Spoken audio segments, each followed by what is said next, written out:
E con noi Luca Giaroni, mister, seconda partita con clean sheet, terza vittoria consecutiva.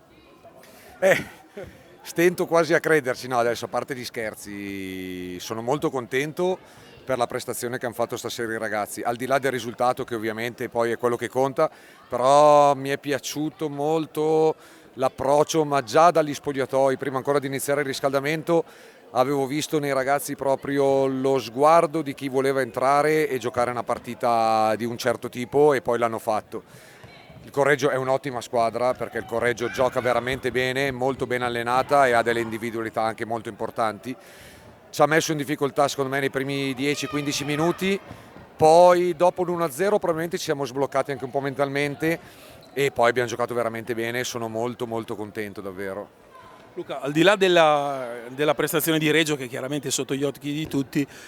quello 0 però denota anche una situazione tattica difensiva davvero importante dalla parte dei tuoi ragazzi, perché abbiamo visto sempre raddoppi continui, sempre seguire le diagonali, insomma hanno dei dettami tattici che seguono alla lettera, direi.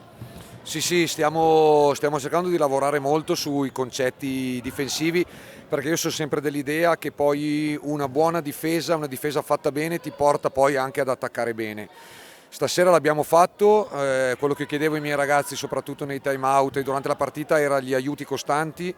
non lasciare magari l'uno contro uno ma aiutare il compagno che in quel momento stava curando l'uomo con palla, l'hanno fatto molto bene. E poi nell'ultimo time out a 57 secondi dalla fine ho chiesto espressamente ai ragazzi di finire a 0 gol subiti perché a parte che se lo sarebbe meritato Leo, ma poi insomma finire 5-0 una partita e finire 5-1 uno dice beh avete vinto lo stesso, però cambia il mondo proprio a livello mentale e quindi anche il fatto di non aver subito gol stasera al di là appunto dell'ottima partita che ha fatto Leo in porta, mi è piaciuta molto la fase difensiva stasera che ci ha portato poi ad attaccare bene. Abbiamo fatto anche dei gol fatti bene, contropiede, insomma no, stasera mi sono piaciuti veramente. Okay. Non ci sia veramente nulla da rimproverare, la partita perfetta. Stasera assolutamente no, ovviamente adesso negli spogliatoi ragazzi ho detto che questo non deve essere sicuramente un punto di arrivo, ma è un punto di partenza. Deve essere una crescita costante che è già iniziata con lo Scandiano in casa,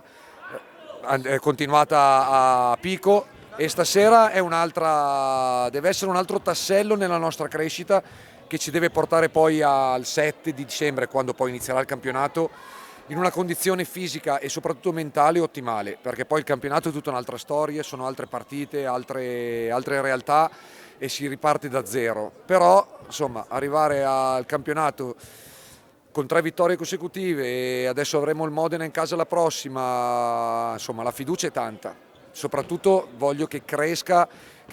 l'autostima dei ragazzi perché devono rendersi conto che comunque siamo una buona squadra, non saremo certo fra le migliori, non saremo certo fra le più attrezzate,